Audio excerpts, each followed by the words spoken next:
mu Iran esaawa yonna. Jukira waliwo sirogane gye batambulirangako bannansi b'eggwanga erya Iran mu myaka egiwunzikiddwa gye batuumanga women life and freedom. Women life and freedom. Kati agamba eyo sirogane tennaba kubeera nti efa era Isiraeli egenda kuyamba Iran bakyuse obukulembeze. Omu-Iran gwe bagamba abakyuse obukulembeze bannansi ba Iran bakyali kyesirikidde gavumenti yaabwe bagambye kino kyaffe ffenna ke kaseera tugende maaso n'okubeera nti tukolaganira wamu nga Iran twegobeko omulabo ono w'eggwanga erya Isiraeli. Ebyokulwanyisa bikyategekebwa. Iran bwe buziba n'asumulula emizinga emizito. Jjukira Isiraeli yeebadde yeesiga Iron Dome ebbanga lyonna ng'egamba ke tulina Iron Dome eyina layers 3 tosobola kubeera nti otutuukako bw'otyo. Bayina leeya ekuba buli kika kya muzinga ekiba kireeteddwa okusinziira ku buwanvu n'obuzito bwakyo nti bw'esensinga mu bbanga yo ng'esindika missiles ezibeera already set nga zambalagana n'ez'omu Iran eziba zizze mu bwengula oba ez'eggwanga lyonna ereba ly'eŋŋanza eggwanga erya Isiraeli. Naye ekiro ekikeeseza olunaku olwaleero ebintu biringa ebikyuseemu ne mu kibalo Isiraeli okwongera okulirayinga ku kiyitibwa Iron Dome. Kubanga Omu-Isiraeli leero akitegedde nti eyinza okubeera nga Iron Dome tesobola mugarantinga security always. Nti fine ewaka tuyinza okulowooza nti tutereezezza bulungi then tugende maaso n'okubeera nti tulumba naye omusajja amala n'aleeta kye bayita counter attack nga nzitomuuko okusinziira ku nkuba gye baabakubyemu ekiro ekikeeseza olwaleero. Ebyokulwanyisa ebibuga ebyenjawulo gamba nga Tel Aviv kw'ossa n'ekitundu ekya Haifa bye byasinze okubeera nti bikubwa eggwanga erya Iran nga yeeyambisa emizinga emizito giyagenze maaso n'okubeera nti munnange eronkinga. Kaakati Isiraeli mukadde kano esobola okubeera nga yeeriisa nkuuli kuba obudde bukyali bwa misana naye bwe bunaatuuka ekiro era nabo bakinogaanyizzaako ne bagamba nti basuubira they expect Iran could launch attacks at night. Basuubira nti Iran eyinza okuddamu n'eronkinga attacks mu budde obw'ekiro. Kakati nkutwala kukiri ku ground oyongole okubaako n'ekyo ky'otegeera agafa munda mu ggwanga erya Iran n'agafa munda mu ggwanga erya Isiraeli abafu bali bameka sofa. Mpulidde kamenye tusibako bannaffe aba Coca-Cola. Coca-Cola akanyogugo obulungi kafune okeemiise nga bw'ogoberera ebigenda mu maaso mu nsi yonna. Kati ate ggwe bw'omala okunywa akacupa ka Coke ate leka kubeera idle. Weetaaga okusoma omulimu ogw'omutwe genda ku Apple Skills Institute babeere nti munnange bakubangula. Oyagala kuyiga bya mawulire kunoonyereza bino ebigenda maaso mu nsi obeere ng'obitegeera bulungi ng'obigoberera lutakuluta oteekwa okubeera nga obiyinako knowledge. Genda ku Apple Skills Institute weewandiise osome. Courses weziri journalism and mass communication, radio presentation, TV presentation, radio production, TV production, control room eya TV gye bali ababisoma abaagala okutula mu control room eza TV. Waliwo abayiga kokare kw'ossa ne baking okufumba n'okukola cakes ez'enjawulo n'emigaati byonna mugenda kubeera nti mubiyiga ku Apple Skills Institute. Esangibwa wano ku Old Kampala Martin Road ku Tag Hotel wogenda okubasanga. Okumanya ebisingawo enamba y'essimu eno giwandiike eri 0754 225 0754 225. Ogenda kubeera nti weegatta ku Apple Skills Institute ate osome omulimu ogw'omutwe. Nze omugabi MATOVU nzaalwa z'ekyaddondo. Bino bye byabaddewo nga Omu-Isiraeli bamaze okumukuba kibuga kyonna nga kituntumuka muliro. Katambi kashiyalingiddwa mukutu gwa BBC.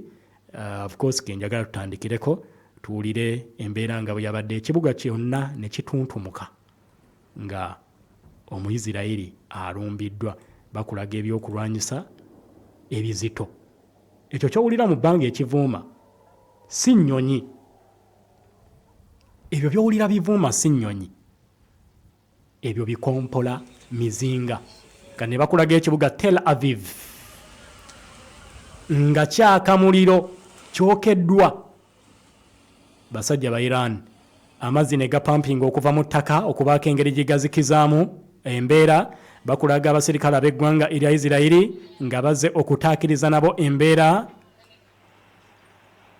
ne bakulaga ate ekizimbe ekya Samuweya nga nakyo kituntumuka, ekyagenze maaso n'okubeera nti munnange kikubwa eggwanga erya Irani. So kati obulumbaganyo obwo bwe butadde eggwanga erya Isirayiri essaawa eno ku bunkenke, ogenda maaso n'okubeera nti basuubira nti bujja kujja essaawa yonna.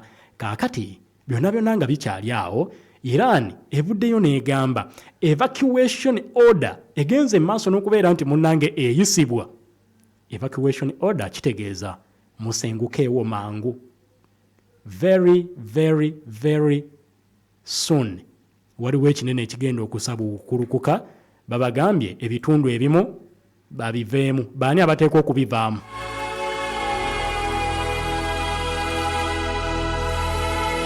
Isirayiri yayisizza messages nga basaba abantu babeere nti bava mu bibuga eby'enjawulo mu ggwanga erya Isirayiri ne munda mu ggwanga erya Iran.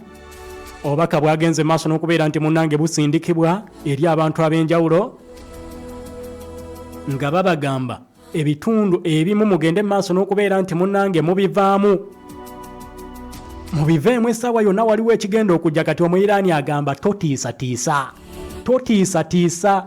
Iraani egamba evacuation order is Israel's psychological operation. Eyo psychological operation kubateeka ku bunkenke, kwagala kubazannyira ku bwongo.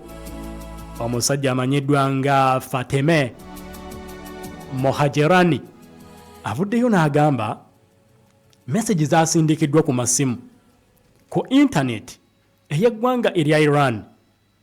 Internet ne bagenda maaso n'okubeera nti bagislowinga down, bwe batyo ne batandika okukola cyber attack ku ggwanga erya Iran. Defense Minister ow'eggwanga erya Isirayiri yabadde amaze okuvaayo n'alabula n'agamba abatuuze bonna bonna abali mu Tehran, n'abagamba you pay the price for Iranians attack on Israeli citizens. Era n'asaba abatuuze munda mu ggwanga erya Iran naddala mu kibuga Tehran basenguke. Kati obubaka bwazze ku message ku masimu ag'abannansi b'eggwanga erya Iran nga buva mu b'obuyinza b'eggwanga erya Isirayiri nga babagamba ebitundu ebirinaanye ekibuga Tehran n'abatuuze abali mu kibuga Tehran mukiveemu mu bwangu ddala, kubanga tetwagala musasule mu muwendo munene ogw'obulumbaganyo bw'eggwanga erya Iran bwe yakoze ku ggwanga erya Isirayiri netta n'Abayisirayiri. Era message zino zatandise kujja okubya ddala olunaku olw'eggulo nga babagamba mwenna abalinaanye weapon production facilities ez'eggwanga erya Iran muveewo mu bwangu ddala. Buli womanyi nti waliwo ekkolero ly'ebyokulwanyisa erya Iran ng'olirinaanye wandibadde odduka n'ovaawo, kubanga ekigenda okuddirira kigenda kubeera kikambwe. Nga mu Isirayiri yalabula. Kati Omuyiraani agamba totiisatiisa, ezo psychological operations zo ogenze maaso n'okubeera nti kati oyingirira internet ewaffe ogisira owingisiza obaka otandise okubeera nti munnange obusindika.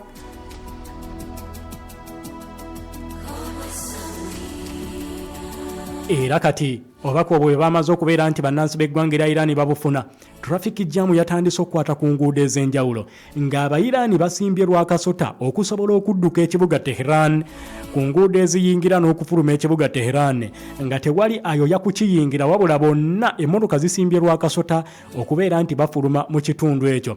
Abamu nga basimbye ennyiriri ku zi petrol stations ez'enjawulo okusobola okubeera nti waakiri bafuna ku mafuta agagenda okubajja mu kibuga Tehran. Nga Isirayiri emaze okubalabula, kati Iran bagamba nedda eyo psychological operation y'Abayisirayiri. Bagenda maaso n'okubeera nti babateekamu obubaka ne bakoozingawo panic, naye ng'ekyamazima tewali kye basobola kugenda maaso na kubeera nti bakola.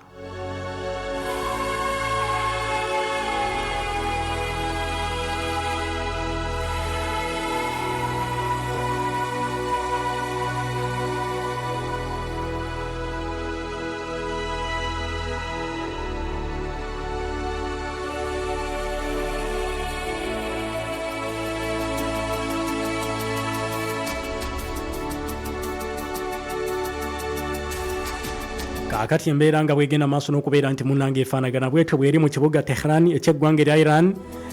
Jjukira olunaku olw'eggulo Isirayiri yakubye ekibuga ekyo ekya Tehran, era nga twogera bino gwewuliriza abantu abawera 230 be baakafa munda mu ggwanga erya Iran, nga kuno kuliko abakyala n'abaana, omuwendo guweza abantu 7 abaafudde.